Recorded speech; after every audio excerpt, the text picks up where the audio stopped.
ఈ సమయంలో కొన్ని విషయాలు అన్నీ మీకు అర్థమవునట్లుగా ఒక్కొక్క రోజు కొన్ని విషయాలు మీకు అందిస్తూ ముందుకు వెళ్తున్నాను. చాలా విషయాలు ఉన్నాయి.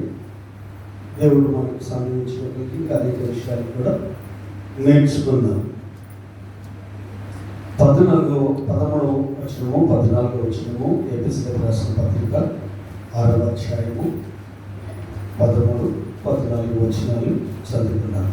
అందుచేతను మీరు ఆపద్దినమందు వారిని ఎదిరించుటకును సమస్తమును నెరవేర్చిన వారై నిలబడుటకును శక్తిమంతులవునట్లు దేవుడిచ్చి సర్వాంగ కవచమును ధరించుకొనుడి. ఏలగనగా మీ నడములకు సత్యమును దట్టు కట్టుకొని నీతి అనే మైమరుపు తొడుక్కొని పాదములకు సమాధానం అనే సువార్తవలనైన సిద్ధ మనసు జోడు తొడుక్కుని నిలవబడి ఇవన్నీ గాక విశ్వాసమును డాలు పట్టుకొని పరిశుద్ధాత్మ దేవుని వశంలో ఉన్న సైతాన్ యొక్క తంత్రాల గురించి మనం ధ్యానం చేస్తున్నాం.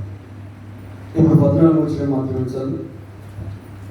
ఏలగనగా మీ నడములకు సత్యమును దట్టి కట్టుకొని నీతి అని మైమరుపు తొడుక్కొని. ఆమేన్, హల్లెలూయా. నీతి అను మైమరుపు. నిజంగా ఇది ఛాతి కవచం అనొచ్చు. దీన్ని నీతి అనే మైమరుపు. ఛాతి అంటే మనకు అర్థమైన భాషలో హృదయం అని కూడా అనుకోవచ్చు. ఇంకా కొంచెం ముందుకెళ్తే మన క్యారెక్టర్ అనుకోవచ్చు. ఇంకొంచెం ముందుకెళ్తే మన ప్రవర్తన లేక మన స్వభావం. పౌలు నేర్పిస్తాడేమని, మీ ప్రాచీన స్వభావమును విడిచి నవీన స్వభావమును మీరు ధరించుకొని ఉన్నారు. ఇంకేమంటాడు, కాగా ఎవడైనా క్రీస్తునందున్న ఎడల వాడు నూతన సృష్టి, పాతవి గతించెను, ఇదిగో క్రొత్తవి ఆయను. హల్లెలూయా. కాబట్టి నీతి అనేది మొట్టమొదలు మనకి ఎలాగ కలుగుతుందో యోహాను మొదటి పత్రిక 1వ అధ్యాయము 7వ వచనం నుండి 9వ వచనం వరకు చదువుతున్నాం.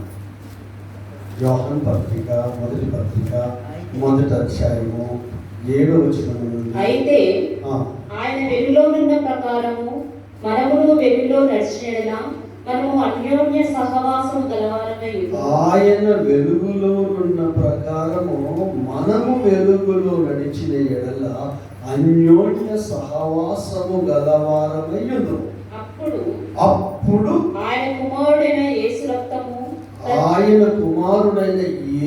రక్తము ప్రతి పాపము నుండి మనలను పవిత్రులుగా చేయును.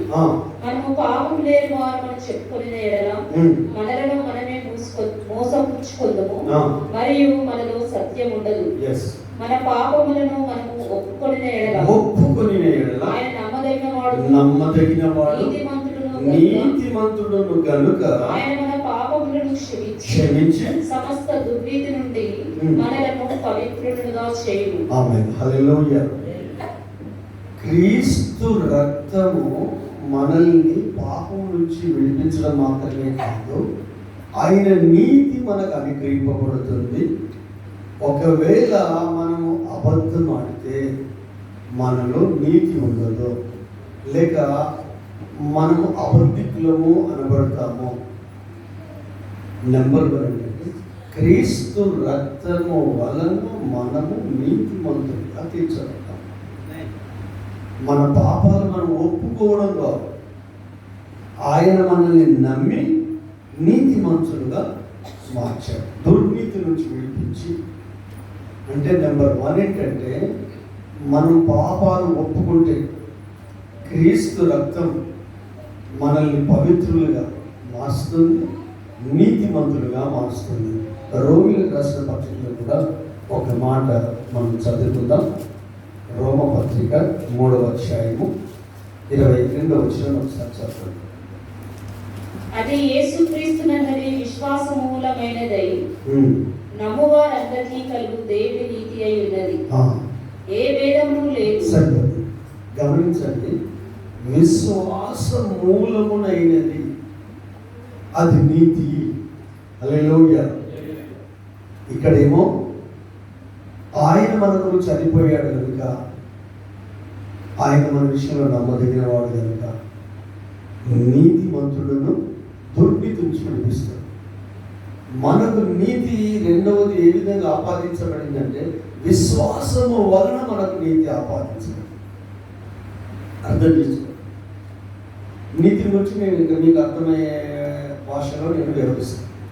ఫస్ట్ లేఖనానుసారంగా మనం చూద్దాం. 5వ అధ్యాయం అదే రోమిలికి రాసిన పత్రిక 1వ వచనం చదవండి. కాబట్టి విశ్వాస మూలమున మనము నీతిమంతులముగా తీర్చబడి మన ప్రభువైన యేసుక్రీస్తు ద్వారా దేవుడితో సమాధానం కలిగి ఉంటాము. ఆమేన్. హల్లెలూయా. అంటే యేసుక్రీస్తు మీద నమ్మకం ఉంచడం ద్వారా, విశ్వాసం ఉంచడం ద్వారా మనకు నీతి ఆపాదించదు. ముందేమో మన పాపాలు మనం ఒప్పుకోవడం వలన దేవుడు మనల్ని దుర్నీతి నుంచి విడిపించి మన పాపాలు క్షమించి మనల్ని నీతిమంతులుగా మార్చాడు. క్రీస్తు రక్తము వలన నీతి, విశ్వాసము. విశ్వాసం అంటే క్రీస్తు మీద ఉన్న విశ్వాసం. అందుకనే పౌలు ఏమని చెప్తారంటే, అబ్రహాము గురించి మాట్లాడినప్పుడు, అబ్రహాము దేవుని నమ్మెను, అది అతనికి నీతిగా ఎంచబడింది. అంటే వాక్యాన్ని ఎవరైతే నమ్ముతారో, వాగ్దానాలను ఎవరైతే నమ్ముతారో, బైబిల్ గ్రంథాన్ని ఎవరైతే నమ్ముతారో, అందులో ఉన్న వాగ్దానాలు ఎన్నైనను అవన్నీ క్రీస్తునందు అవునన్నట్టు ఆమేన్ అని చెప్తారు. హల్లెలూయా. అంటే మనం మందిరానికి వస్తున్నాం. ఎంతమంది సందేహించకుండా, డౌట్ పడకుండా బైబిల్లో ఉన్న దేవుని మాటలను మనం నమ్ముతున్నాం. ఎంతమంది నమ్ముతున్నాం? ఒకవేళ నువ్వు వాక్యాన్ని నమ్మకపోతే, బైబిల్ను నమ్మకపోతే, వచ్చే సందేశాన్ని ఇది దేవుని నుండి వచ్చింది అని పరిశుద్ధాత్మగా మనం కన్ఫర్మ్ చేసినప్పుడు మనం నమ్మకపోతే మనలో ఏమి లేదు, నీతి లేదు. హల్లెలూయా.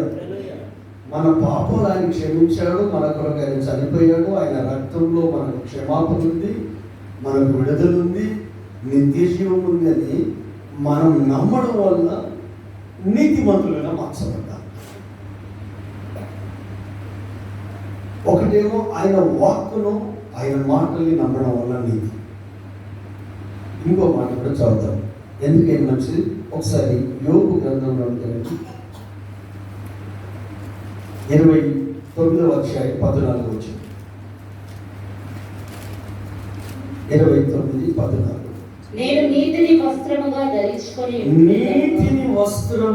ధరించుకొని ఉన్నాను ఉంటిని గనుక అది నన్ను ధరించెను. నా న్యాయ ప్రవర్తన నాకు వస్త్రంగా పాదయు ఆయను. ఆమేన్. అంటే నీతిని వస్త్రముగా ధరించుకున్నాను గనుక ఆ నీతి నన్ను ధరించుకుంది అని చెప్తాను. ఈ రెండు విషయాలైతే మొదట మీకు అర్థమైంది కదా. నీతి అంటే మీరు ఏమనుకుంటున్నారు వింటున్న అన్ని విషయాలలో? నీతి అంటే రెండు మార్గాలు చెప్పండి. మొదటిది ఏంటిది? నీతి అంటే మొదటిది మన పాపాల కొరకు చనిపోయాడు, లేకపోతే మనం క్షమించాడు, దుర్నీతి నుంచి విడిపించాడు కనుక క్రీస్తు రక్తము వలన మనం నీతి పొందాం. రెండవది ఆయన వాక్కు లేక క్రీస్తు నందరి విశ్వాసము మనకు నీతి. ఇక్కడ వరకైతే అర్థమైంది కదా. హల్లెలూయా. అయితే ఇంకొక మాట కూడా మనం ఒకసారి చదువుకుందాం. రోమిలికి రాసిన పత్రిక 13వ అధ్యాయం 14వ వచనం.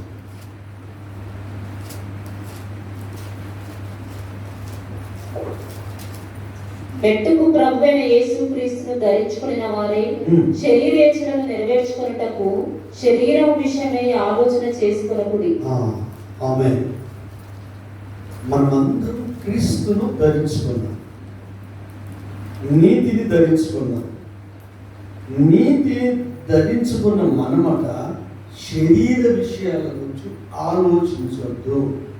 ముందుగా చెప్పినట్టుగా ప్రాచీన స్వభావాన్ని విడిచిపెట్టాము, నవీన స్వభావాన్ని అక్కడ ఏమంటే క్రొత్త పురుషుడు.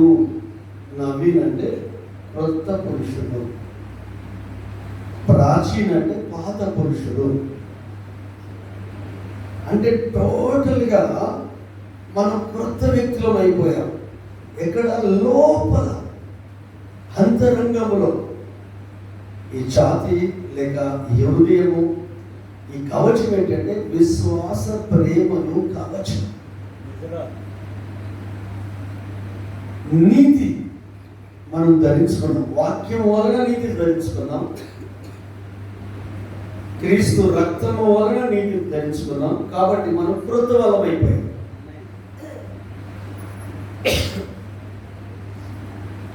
నూతన పురుషులుగా నూతన వ్యక్తులుగా మార్చబడ్డాం. అంటే మన పాత స్వభావం అనేది మనలో లేదు.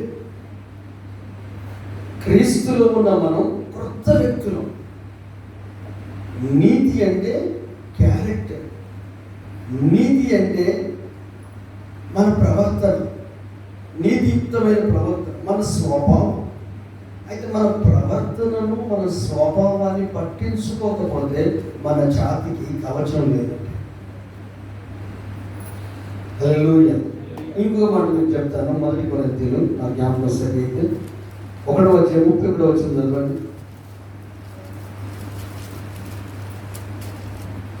31. అతిశయించువాడు ప్రభువునందే అతిశయింపవలెనని వ్రాయబడినది నెరవేరునట్లు దేవుని మూలంగా ఆయన మనకు జ్ఞానమును, నీతియు, పరిశుద్ధతయు, విమోచనము ఆయన. దేవుని మూలముగా మనకు నీతియు, జ్ఞానమును, పరిశుద్ధతయు, విమోచనయు. ఏంటి? యేసుక్రీస్తు జ్ఞానం, పరిశుద్ధత, నీతి, విమోచన. విమోచన, నీతి, పరిశుద్ధత, జ్ఞానం క్రీస్తు వలన దేవుడు మనకు అనుగ్రహించాడు. కాబట్టి సామెతల గ్రంథకర్త ఏమంటాడు తెలుసా? అన్నిటికంటే ముఖ్యముగా నీ హృదయమును కాపాడుకోవడము, అందులో నుండి జీవధారను బయలు. అయితే మన హృదయాన్ని మనం కాపాడుకో. ఆత్మీయులు, ఆత్మ సంబంధులు లేక ప్రభువు చేత విమోచించబడిన పరిశుద్ధులు నీతి అనే మైమరు తొడుగుకొని. ఇప్పుడు నేను వస్త్రాన్ని ధరించాను కదా, అట్లా నీతిని ధరించాలి. ఆ నీతి ఎక్కడెక్కడ కనిపిస్తుంది? 3 విషయాలు చెప్తాను. నీతి అంటే మోసం చేయని వ్యక్తి. అర్థమవుతుందా? మోసం చేయని వ్యక్తి. రెండవది ఏంటంటే న్యాయ ప్రవర్తన. మూడవది ఏంటంటే నమ్మకత్వం. ఇవి న్యాయము, నమ్మకత్వం నీతిలోనే దాగుంది. అర్థమవుతుందా? న్యాయము, నమ్మకత్వం అనేది నీతిలో దాగి ఉంటాయి.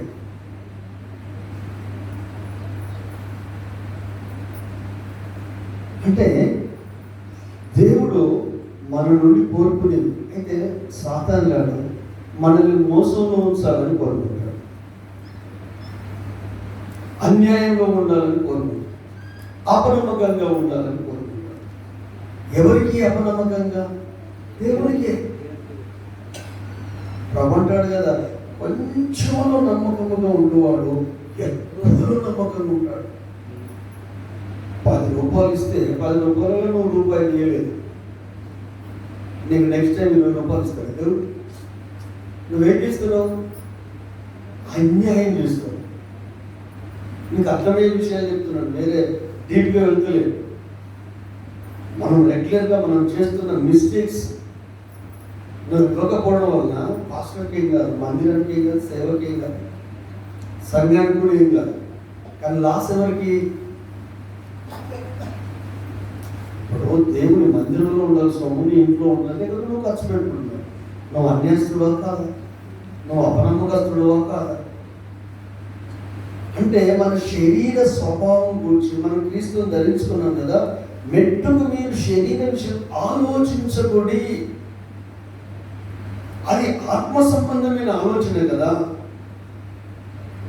అప్పుడు అబ్రహాము ఉన్నప్పుడే దేవుడు వాళ్ళకు నేర్పించాడు కదా, ఆత్మీయులకు యాకోబుకు నేర్పించాడు కదా. ఇది నిన్న మొన్న వచ్చింది కాదు కదా. మీకు తెలుసా సైతాన్ని ఎందుకు ప్రేరేపిస్తాడు? ఇది మనమే చేస్తున్న కష్టాలు ఉన్నాయి, నాకు ఇబ్బందులు, నాకు ఏం పర్లేదు, నేను అందుకే నేనేం చేయలేకపోతున్నాను, దీనికి దేవుడు ఒప్పుకోడు. అంటే చిన్న చిన్నవే కానీ అవి నీ ఆధ్యాత్మిక జీవితంలో సైతాన్ని వర్షంలోకి వెళ్ళడానికి మేము తీసాం. మీరు చూడండి అపోస్తలుల కార్యము 5వ అధ్యాయము 2వ వచనం, 1 నుంచి 3 వచనం చదవండి. అననీయ అనే ఒక మనుషుడు తన భార్య అయిన సప్ఫీరాతో ఏకమై పొలమమెను.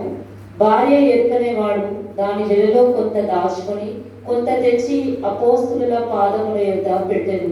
అప్పుడు పేతురు, అననీయ, నీ భూమి వెలలో కొంత దాచుకొని పరిశుద్ధాత్మను మోసపుచ్చుటకు సాతాను ఎందుకు నీ హృదయమును ప్రేరేపించెను? మోసపుచ్చుటకు సాతాను నీ హృదయాన్ని ఎందుకు ప్రేరేపించెను? అండర్లైన్ చేసుకోండి విశ్వాసం, ఆ మాటలు అండర్లైన్ చేసుకోండి. పేతురు మాట, అననీయ నీ భూమి వెలలో కొంత దాచుకొని పరిశుద్ధాత్మను మోసపుచ్చుటకు సాతాను ఎందుకు నీ హృదయము ప్రేరేపించెను? అది నీ యొద్దనున్నప్పుడు నీదే కదా. అమ్మిన పిమ్మట అది నీ వశమై ఉండలేదా? ఎందుకు ఈ సంగతి నీ హృదయంలో ఉద్దేశించుకున్నావు? నీవు మనుషులతో కాదు దేవునితోనే అబద్ధమాడితివని వారితో చెప్పాడు. నువ్వు మనుషులతో కాదు దేవునితోనే నువ్వు అబద్ధమాడ. అంటే మంచి ఉద్యమం, 3000 మంది రక్షణలోకి వచ్చారు. ఈ రక్షణలోకి వచ్చిన ప్రజలందరూ చిరస్థిర ఆస్తులు అమ్మి అపోస్తుల పాదాల యొద్ద పెట్టినట్టు బైబిల్ చెప్తుంది, కానీ అపోస్తులు వీళ్ళకు బోధించినట్టు బైబిల్ చెప్పట్లేదు. మీ భూములు అమ్మండి, మీ జాగలు అమ్మండి, మడగ సేవలు పెట్టండి, ఖర్చు పెట్టండి, పాదాల దగ్గర తీసుకున్న వాళ్ళు విశ్వసించిన వారు ఏక హృదయము ఏకాత్మ కలిగి తమలో తమకు కలిగినది ఏది కూడా తమను అనుకోకుండా వాళ్ళు చిరస్థిర ఆస్తులను అమ్మి సమిష్టిగా పంచి అపోస్తుల పాదాల యొద్ద పెట్టారని బైబిల్ చెప్తుంది. ఇప్పుడు పేతురు ఏమంటారంటే, అననీయ, నేను నిన్ను పొలం అమ్ముకోవాలన్నా చెప్పలేదు పాస్టర్. ఎందుకు అమ్మావు? అందరినీ దేవుడు ప్రేరేపించాడు, నన్ను కూడా దేవుడు ప్రేరేపించాడు, అందుకే అమ్మాను. అమ్మితే మరి దానికి వచ్చినప్పుడు మొత్తం ఇవేనా? మొత్తం ఇవే అయ్యా, నేను ఒక్క రూపాయి కూడా ముట్టుకోలేదు. ఇప్పుడు నన్ను నమ్మించవచ్చు, నేను మిమ్మల్ని నమ్మించవచ్చు. మీరు నమ్ముకున్న ప్రభువును మీరు నమ్మించగలుగుతారు. డబ్బు విషయం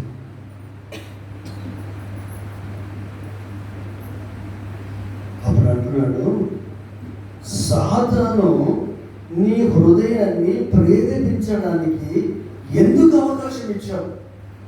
ఎందుకు నీ హృదయంలో ఉద్దేశించుకున్నావు? అంటే ఇక్కడ ఏమైపోతుంది? నీతినే మహిమను ఏమైపోతుంది? తొలగిపోతుంది. సైతానికి చోటు దొరికింది. ఎందుకు? వాడే ప్రేరేపణిస్తాడు సైతాన్. దశమం తీయొద్దని ప్రేరేపించేది ఎవరు అనుకుంటున్నావు? సాతానే. ఎందుకు? ఆయన వాగ్దానం చేశాడు కదా, ఆకాశ వాకిల్ని విప్పి నిన్ను పట్టజాలంత విస్తారమైన దీవులు నీ మీద కుమ్మరిస్తాను. బైబిల్ ఉంది, అబద్ధం కాదు అది. దశమ భాగం యెహోవా సొమ్ము, నా మందిరపు నిధిలోనికి తీసుకురండి, నాకు ఇచ్చి నన్ను శోధించండి అని చెప్పాడు. ఈ ఒక్క విషయంలో మాత్రమే దేవుడు అడుగునను నేను నీకు ఇస్తున్నాను ప్రభు, నన్ను ఎందుకు ఆశీర్వదించట్లేదంటే, ఎలాంటి మనసుతో ఇస్తున్నావు, ఎలాంటి హృదయంతో ఇస్తున్నావు, ఎలాంటి ఆలోచనతో ఇస్తున్నావు. నువ్వు ఇచ్చేటప్పుడు విశ్వాసం ఉందా? అబ్రహాము విశ్వాసంతో ఇచ్చాడు. యాకోబు విశ్వాసంతో ఇచ్చాడు. విశ్వాసం లేకుండా ఎన్ని లక్షలు ఖర్చు పెట్టి ఏం లోపండి? మందికి చూడా, జనానికి చూడా, సంఘానికి చూడా, పాస్టర్ మెచ్చుకోవాలి, సంఘం మెచ్చుకోవాలని. అసలు విశ్వాసం లేని దేవుని మీద లక్షలు ఖర్చు పెడుతున్నావు. అది దేవుడు లెక్కలో తీసుకుంటా? తీసుకోడు. నువ్వు ఎన్ని లక్షలు తీసుకోడు. విశ్వాసంతో వాక్యానుసారంగా నా దేవుడు నన్ను ఆశీర్వదిస్తాడు. దరిద్రం ఉండదని చెప్పాడు. పంట పొలాలను ఆశీర్వదిస్తాను, పంటను తిని పురుగులను గద్దిస్తాను, ఆకాశ వాక్యం నింపుతాను, పట్టజాలంత విస్తారమైన దేవుడు. ఆ మాటల మీద నమ్మకం ఉందా? ఆ వాక్యం మీద, ఆ వాగ్దానం మీద నమ్మకం ఉన్న ఏ వ్యక్తి కూడా ఒక్క నెల కూడా దేవునికి ఇవ్వడం ఆపుతుందంటే వాళ్ళు తెలియట్లేదు. 13వ అధ్యాయం 14 వచ్చిన ప్రకారం వాళ్ళు శరీరం గురించి ఆలోచిస్తున్నారు. ఇవి ఇస్తే నాకు ఎట్లా 2 కిలోల బియ్యం వస్తాయి, ఇస్తే 4 పూటలు వచ్చేస్తాయి, 4 రోజులు గడుస్తాయి, పిల్లలు ఫీజు కట్టవచ్చు. అంటే ఆశీర్వాదం వద్దా? దైవిక దీవెన వద్దా? మీరు మీ జీవితంలో చూడండి, ఇవ్వకుండా ఉండడం వల్ల వడ్డీలు వసూలు చేసుకున్నాడు దేవుడు. ఎట్లా? డాక్టర్ల దగ్గర తీసుకుపోయాడు మిమ్మల్ని, సమస్యలకు తీసుకుపోయాడు మిమ్మల్ని, వడ్డీలు కనిపించాడు మిమ్మల్ని. మరి ఇవన్నీ చేయడం కంటే ఆయనకి ఇస్తే ఇవన్నీ ఉంటాయండి. అంటే ఏం జరుగుతుంది? నీవు దేవునితో నువ్వు అబద్ధం ఆడుతున్నావు, మనుషులతో అబద్ధం ఆడుతున్నావు అనుకుంటున్నావు. మనుషులతో కాదు, పేదలతో కాదు, నువ్వు దేవునితోనే అబద్ధం ఆడుతున్నావు. ఎందుకు అప్పుడే అంటే నువ్వు ఎందుకు అవకాశం ఇచ్చావు? మనం ఎందుకు సైతానికి అవకాశం ఇవ్వాలండి? దుష్టుడికి ఎందుకు అవకాశం ఇవ్వాలి? అపవాదికి ఎందుకు అవకాశం ఇవ్వాలి? దయ్యానికి ఎందుకు అవకాశం ఇవ్వాలి? మంట మండుతుంది, అగ్ని ఒక్కడు మనోడు చేశాడు. అది సంఘంలో కూడా రావడానికి ప్రయత్నం చేసింది, కానీ పరిశుద్ధాత్మ చేత పేతురు దాన్ని అడ్డుకున్నాడు. హల్లెలూయా. నీతికి పరీక్షలు కూడా జరుగుతాయి. మీకు అర్థమైన విషయాలనే చెప్తాను, బైబిల్ చదవాల్సిన అవసరం లేదు. ఆదాముతో ప్రభు మాట్లాడాడు. ఏమన్నాడు తెలుసా ఆదాముతో ప్రభు? యెహోవా, నేను తినవద్దన్న పండు తిన్నావా ఆదాము అని. అంటే ఆదాము ఏమనాలి? తిన్నాను. అంటే నువ్వు ఇచ్చిన అమ్మాయి ఇలా డోంగా తిరుగుడు. అప్పుడు నీతికి పరీక్షలు ఎట్లా జరుగుతాయంటే, ఏం జరిగిందో అది దానికి కలపొద్దు, చెరిపోద్దు. ఆయన అడిగిన దానికి స్టేట్ ఫార్వర్డ్ సమాధానం చెప్పు. తిన్నావు అంటే తిన్నానంటే అయిపో. హృదయంలో నీతి ఉన్నట్టు, మాటలో న్యాయం ఉన్నట్టు, చెప్పే విధానంలో న్యాయం ఉన్నట్టు. సరే, మొట్టమొదటి కయ్యూని అడిగాడు. ఏమని? వాళ్ళ తమ్ముడు, నీ తమ్ముడైన ఏ పేరు ఎక్కడా అంటే మనోడు ఏమన్నాడు? నాకు తెలియదంటే బాగుంది, లేకపోతే నేనే చంపానయ్యా, నాకు కోపం వచ్చింది, వారి బలి నువ్వు అంగీకరించావు, నా బలి అంగీకరించావు, అందుకని కోపం వచ్చి ఆవేశంతో చంపాను అంటే కొంచెం శిక్ష కొంచెం తక్కువనేమో నాకు తెలుసు. నా తమ్ముడికి ఏం కావాలి అన్నా. అప్పుడు ప్రభువును ధైర్యం చేసి ఒకడు ముందుకేసి, ఒరే నువ్వు కొట్టిన నీ తమ్ముని రక్తం భూమిని తీసుకున్నది, భూమిలో మొదలుపెడుతుంది, రక్తానికి ప్రాణం, అది మాట్లాడుతుంది రక్తం. మనం చేసే విషయాలు ఏవైతే ఇదంతా మళ్ళీ ఇది మన ప్రవర్తన దగ్గరికి వస్తాయి. ఇవన్నీ మనం చేసే పనులని, మన స్వభావం, మన క్రియల దగ్గరికి వస్తాయి. అంధకార క్రియలను విడిచిపెట్టి తేజో సంబంధమైన యుద్ధోపకరణములు మనం ధరించుకున్నామని పత్రికలలో పౌలు చెప్తారు. నాకు సమయం లేదు, రెఫరెన్స్ మీకు ఇవ్వాలి. హల్లెలూయా. తేజో సంబంధం అంటే వెలుగు సంబంధంలో అన్యోన్యంగా మనము దేవునితో కూడా 7వ వచనం రాశారు పత్రిక, యోహాను పత్రిక మొదటి 7వ వచనం చదవండి. మొదటి అంటే 7వ వచనం చదవండి. మొదటి పత్రిక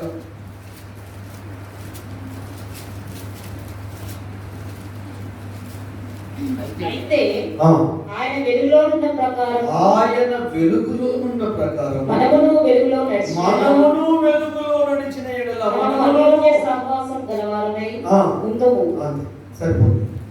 ఆయన వెలుగులో ఉన్న ప్రకారం మనము వెలుగులో నడిచిన ఎడల అన్యోన్య సహవాసము గలవారమై ఉందుము. మనం వెలుగులో ఉన్నప్పుడు ఆ వెలుగు సమస్తం మనకు తేటపరుస్తుంది కదా. వెలుగు ఫలము సమస్త విధములైన మంచితనం అంది బైబిల్ చెప్తుంది కదా. చాలాసార్లు మనం చదువుకున్నాం. వెలుగు ఫలమే మనకు సమస్త విధములైన మంచితనము, సమాధానము, నీతి అని అక్కడ ఉంటుంది. హల్లెలూయా. వెలుగు ఫలము సమస్త ఎందులో చూసారు? మీరు భూమి మందు చీకటి ఏమిటిది, ఇప్పుడైతే ప్రభు నందు వెలుగై ఉన్నారు. అవును. వెలుగు ఫలము సమస్త విధములైన మంచితనము, నీతి, సత్యమును వాటిలో కనబడుచున్నది. గట్టిగా చెప్పబడి ప్రభు వెలుగు మనం క్రీస్తులో ఉంటే, వాక్యంలో ఉంటే, పరిశుద్ధాత్మలో ఉంటే మనం వెలుగులో ఉంటాం. అప్పుడు ఏం జరుగుతుంది? 8వ వచనం పత్రికలు ఇంతకుముందు అయినా 7వ వచనం చదివారు, 8వ వచనం చదివారు. అప్పుడు యోహాను మొదటి పత్రిక మొదటి అధ్యాయం 7వ వచనం చదివాము. ఇప్పుడు 8వ వచనం చదివారు. అయితే ఆయన వెలుగులో ఉన్న ప్రకారము మనమును వెలుగులో నడిచిన ఎడల మనము అన్యోన్య సహవాసము గలవారమై ఉందుము. అప్పుడు ఆయన కుమారుడైన యేసు రక్తము ప్రతి పాపము నుండి మనలను పవిత్రులనుగా చేయును. ఆమేన్. హల్లెలూయా. అంటే వెలుగులో ఉంటే మన పాపాలు కనిపిస్తాయి, మన లోపాలు కనిపిస్తాయి, మన అన్యాయ ప్రవర్తన కనిపిస్తుంది, మన పనికిరాని ప్రవర్తన, మన స్వభావం, మన క్రియలు, మన గుణాలు వాక్యము వెలుగులో కనిపిస్తాయి. కనిపిస్తే అప్పుడు రక్తాన్ని ఆశ్రయిస్తాం.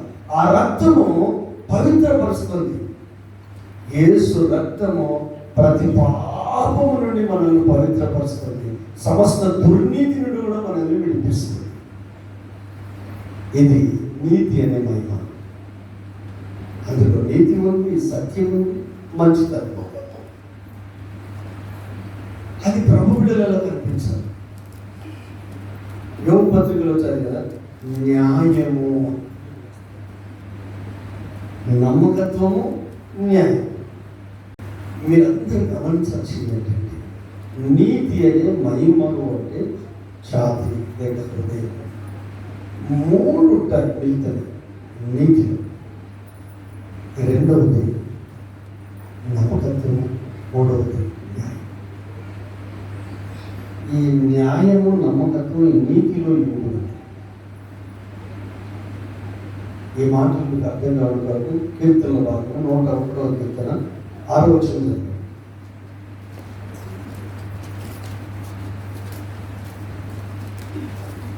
నా యొద్ద నివసించినట్లు దేశంలో నమ్మకస్తులైన వారిని నేను కనిపెట్టుచున్నాను. అవును. నిర్దోష మార్గమందు నడుచువారు నాకు పరిచారకులగుదురు. ఆమేన్. హల్లెలూయా. నమ్మకత్వం కలిగిన వ్యక్తి నీతిగా జీవిస్తాడు. ఎవరికి? యేసుకు నమ్మకంగా, వాక్యానికి నమ్మకంగా, ఆత్మకు నమ్మకంగా, నిర్దోష మార్గంలో నడుస్తారు నమ్మకస్తులు. అంటే నీతిగా ఉంటారు, న్యాయంగా ఉంటారు.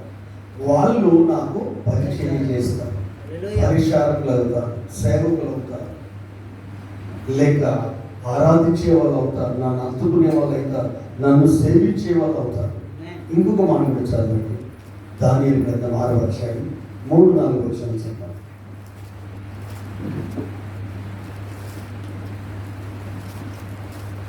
అనే రిఫరెన్స్ రాసుకుంటున్నారా? ఇంటికి వెళ్ళి మళ్ళీ మీరు చూసుకోవాలి, సరి చేసుకోవాలి.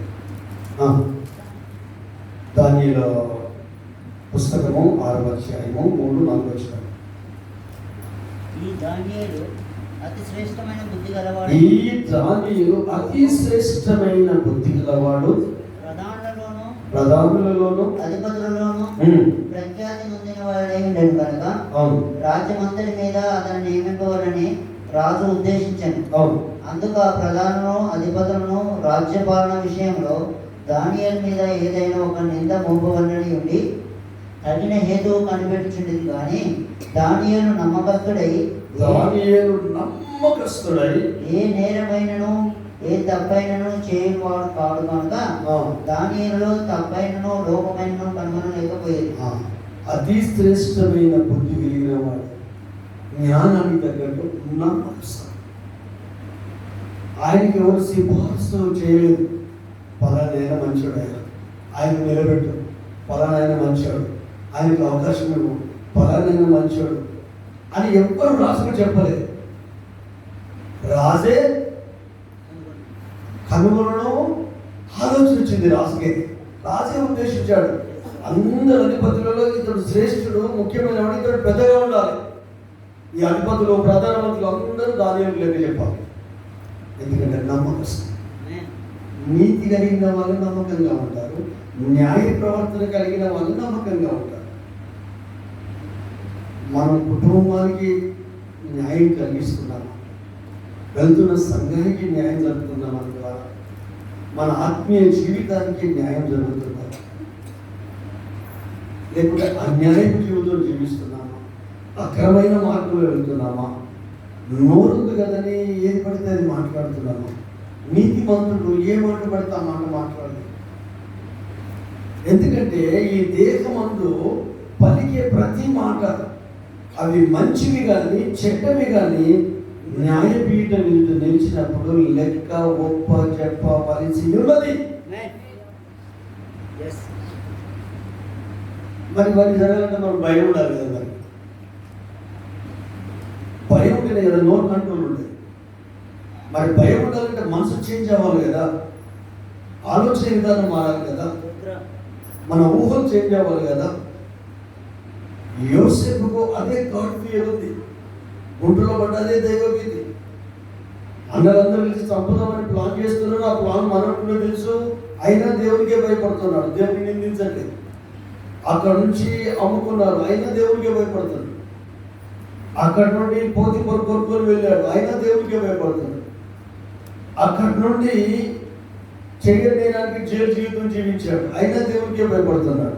అక్కడి నుండి సింహాసనం మీదకి వచ్చాడు, అయినా దేవునికే భయపడుతున్నాడు. హల్లెలూయా. ఏమీ లేనప్పుడు అవమానాలు వచ్చినా దేవునికే భయపడుతున్నాడు.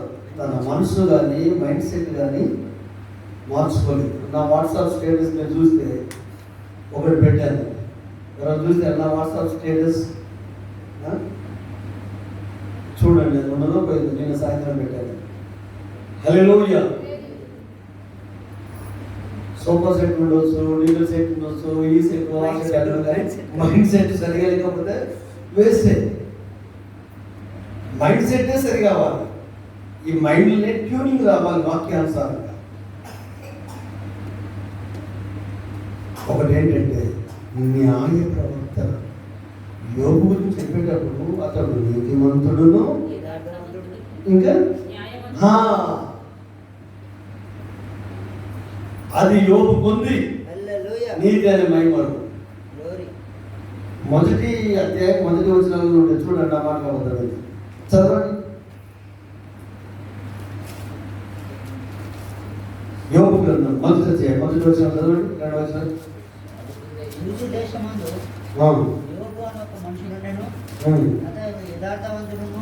యథార్థవంతుడును న్యాయవంతుడును దేవుని యందు భయభక్తులు కలిగి చెడుతనమును విసర్జించిన వాడు. ఆమె నీతిమంతుడు, న్యాయవంతుడు, యథార్థవంతుడు. అంటే గమనించండి, కొర్నీలు గురించి కూడా మాట్లాడేటప్పుడు పేదలు వదిలిన వ్యక్తులు సాక్ష్యం, అతడు నీతిమంతుడును దేవునికి భయపడేవాడు, యోధా జనులందరి వల్ల మంచి పేరు పొందిండు, భయం పడుతున్న మనిషి. ఇది నీతి అనే మహిమ. మీకు అర్థమయ్యేటట్టు అన్యాయమైన ప్రవర్తన అంటే మీకు చెప్తాను. మీరు కారులో వెళ్తున్నారు, రాత్రి 12 దాటింది, అది అడవి ప్రాంతం. ఏమంటే ఊరు చాలా దూరం ఉంది, అంటే సిటీకి దగ్గర లేదు. ఎవరో ఆటో డ్రైవర్ కొట్టేసి వెళ్ళిపోయాడు, ఒక్కడే ఉన్నాడు పాపం డ్రైవర్. 2 కార్లు విరిగాయి, సార్ అని అనగానే ఎవడు పనులు ఆపుతుంది. నువ్వు బండి అయిపోయి కారు అయిపోయి పక్కకు తెచ్చుకున్నావు. ఆ వ్యక్తి నీ కారులో ఎక్కించుకున్నావు. మెల్లగా దగ్గరలో ఉన్న హాస్పిటల్కి నీవు తీసుకెళ్ళావు. అప్పుడు 108 లేవు, తీసుకెళ్ళావు. ఈ సెల్ ఫోన్ కూడా లేవు అప్పుడు. కానీ వాడు ఏం చేస్తాడు? డాక్టర్ వివరాలు తీసుకుపోయిన వ్యక్తి వివరాలు తీసుకుంటాడు. ఊరు పేరు ఆధార్ కార్డు ఏమైనా ఉంటే అవి ఇచ్చేనా అన్ని వివరాలు తీసుకుంటాడు. ఒక వారం రోజుల తర్వాత పోలీసులు ఇంటికి వచ్చి సరే రమ్మన్నాడు, వెళ్ళి ఆ తర్వాత మనోడు కూడా 3 ఈగలు బయట మీద వచ్చాడు. ఈ వ్యక్తిని చూశాడు. వీడే సార్ నా కాలు ఎరగొట్టిందని చెప్పి వీడే సార్ వీడు కాదని వానికి కూడా తెలుసు, కానీ డబ్బులు వస్తాయి. ఇన్సూరెన్స్ క్లెయిమ్ అయింది కాబట్టి డబ్బులు వచ్చేస్తాయి. అంటే మనస్సాక్షిని అన్యుడు చంపుకోవచ్చు, కానీ నేను చంపుకొని బ్రతుకు.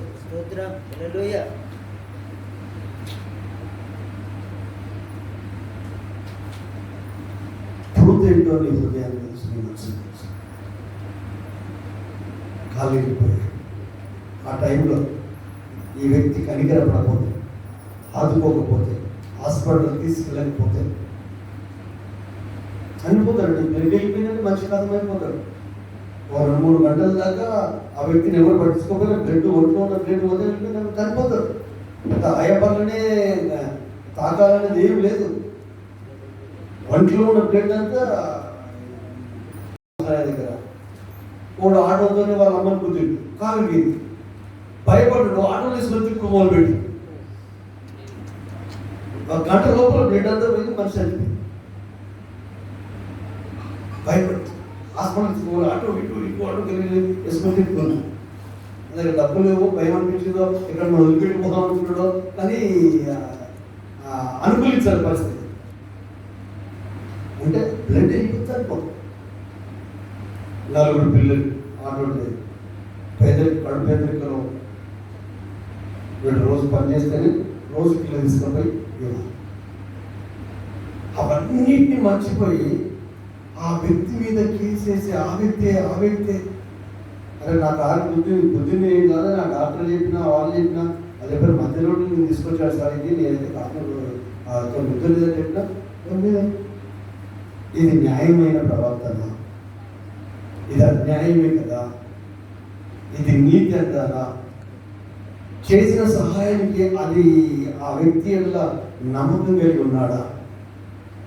ఒక పిల్లోడు డే టైం పనిచేసుకుంటూ నైట్ టైం చదువుకుంటూ ఉంటాడు. ఈ ఇల్లు తిరిగి అప్పుడు వీడి తిరిగి వ్యవసాయం తినలేదు పాపం. అమ్మ నాన్న వదిలిపెట్టి వచ్చేసాడు. ఒక ఇంటికి వెళ్ళి అమ్మ కొన్ని నీళ్ళు అమ్మాను. ఆ తల్లి ఏం చేసింది? గ్లాసుడు పాలు ఇచ్చింది. పాలు తాగాడు. సాయంత్రం దాకా ఆమె చూశాడు. మనకు మెడిటేషన్లో మర్చిపోదాం, వాళ్ళ ఫేస్ మర్చిపో. ఈ పిల్లోడు ఒక 7-8-10 సంవత్సరాల తర్వాత పెద్ద డాక్టర్ అయ్యాడు. సొంత హాస్పిటల్ హార్ట్ ఆపరేషన్తో ఆమె హాస్పిటల్లో చేరింది. 10 లక్షల హార్ట్ ఆపరేషన్. ఈరోజు నాకు ఎవరు లేదయ్యా, డాక్టర్ వచ్చి నేను చూశాను. ఈ పిల్లోని ఆయన గుర్తుపట్టలేదు, ఈయన గుర్తుపెట్టాడు. సరే అని 10 లక్షలు ఖర్చు పెట్టి ఆపరేషన్ ఆయనే చేశాడు. మొదటి బాగైపోయింది. ఇంటికి వెళ్ళి అయ్యా బిల్లు ఏంటంటే అయ్యా బిల్లు చెప్పుకుంటే బిల్లు లేదు, అక్కడ రాసి పెట్టాడు గ్లాసుల పాలకు ఈ ఆపరేషన్. ఎక్కడ పోతుందంటే మనం చేతుల సహాయం ఎక్కడికి పోతుంది? అది గ్రాటిట్యూడ్, అది కృతజ్ఞత. మన మనుషుల చేతుల్లో ఇంకా మనం పరిశుద్ధాత్మ అందుకున్న వాళ్ళం, మనం ఇంకా విశ్వాసం, మన వాక్యంలో ఎదుగుతున్న వాళ్ళం, ప్రాంతంలో ఎదుగుతున్న వాళ్ళం. అందుకనే నవీన స్వభావాన్ని ధరించుకోవాలి, నీతిని ధరించుకోవాలి, న్యాయాన్ని ధరించుకోవాలి, నమ్మకత్వాన్ని ధరించుకోవాలి. అది మన క్రియలలో, మన ఆలోచనలో, మన ఊహలలో, మన తలంపులలో. ఎంత అన్యాయం జరిగిన యోగు దేవుడు నాకు అన్యాయము చేశానని చెప్పలేదు అన్న మాట అక్కడ ఉంటుంది. చదవండి 2వ అధ్యాయం. దేవుడు మొదటి అధ్యాయంలో ఉంటుంది 22 చదవండి. ఈ సంగతులలో ఏ విషయమందును ఏ పాపమును చేయలేదు, దేవుడు అన్యాయం చేశానని చెప్పలేదు. మనం ఎన్నిసార్లు దేవుడి మీద అభాండాలు వేస్తున్నాం.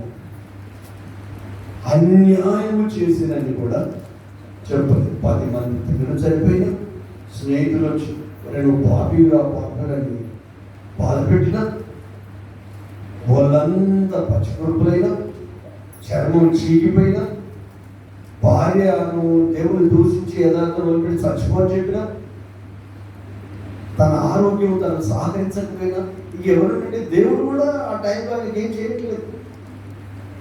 యోబు ప్రాణం మీద మాత్రం పర్మిషన్ ఇయ్యా, నువ్వు ఎంతమంది ప్రాణాలు తీసుకోండి. కానీ ఆయన యథార్థత, ఆయన నమ్మకత్వం, ఆయన నీతి, అతని న్యాయం 2 అంతల ఆశీర్వాదంతో తిరిగి పిల్లలు పొందుకొని 2 అంతల డబుల్ పోర్షన్ అన్యాయిస్తున్నాడు మన దేవుడు. అన్యాయిస్తున్న దేవుడు మన దేవుడు. పరిశుద్ధులకు ఉపచారం ఇన్నడు నీళ్ళు ఇచ్చిన ప్రతిఫలం పోగొట్టుకోరన్నాడు. మనం నీళ్ళు కాదు కదా, ఇటు నీళ్ళు చూస్తాడు. దేవుడు చూస్తలేదా ప్రతి యాటిట్యూడ్, ప్రతి ప్రవర్తన, ప్రతి క్రియ? రేపు ఏం చెప్తాం మనం క్రియ? అందుకని ఒక మంచి అవకాశం ఇచ్చినప్పుడు చేంజ్ అవుతాం, మనసును నూతనపరుచుకుందాం, రిన్యూ అవుతాం. మీరు లోక మర్యాదలు అనుసరింపక ఉత్తమను అనుకూలమైన దేవుని చిత్తం ఏదో పరీక్షించని తెలుసుకున్నట్లు మీ మనసు మారి నూతన మగుట వలన రూపాంతరము పొందుడు. నేను వినడానికి చెప్తలేదు, నేను అనుభవించిన విషయాలు దేవుడు నాకు చెప్పి మీకు నేర్పిస్తుంది. ఇవి నేర్చుకోవాలి. మంచి విషయాలు మనం నచ్చకపోయినా ముద్దుకోవాలి. ఆత్మీయ విషయాలు కదా. చూడు, మీరు అట్లా చేసి చూడండి. యోబులు మీరైతారు, యోసేపులు మీరైతారు, దానియేలు మీరైతారు. రేపొద్దున దేశ భారం, రాజ్యాల భారం, ప్రజల భారం మీ మీదనే ఉంటుంది. మీకే అప్పగిస్తారు. ఉన్నతమైన స్థాయికి దేవుడు ఇచ్చిస్తారు. దయచేసి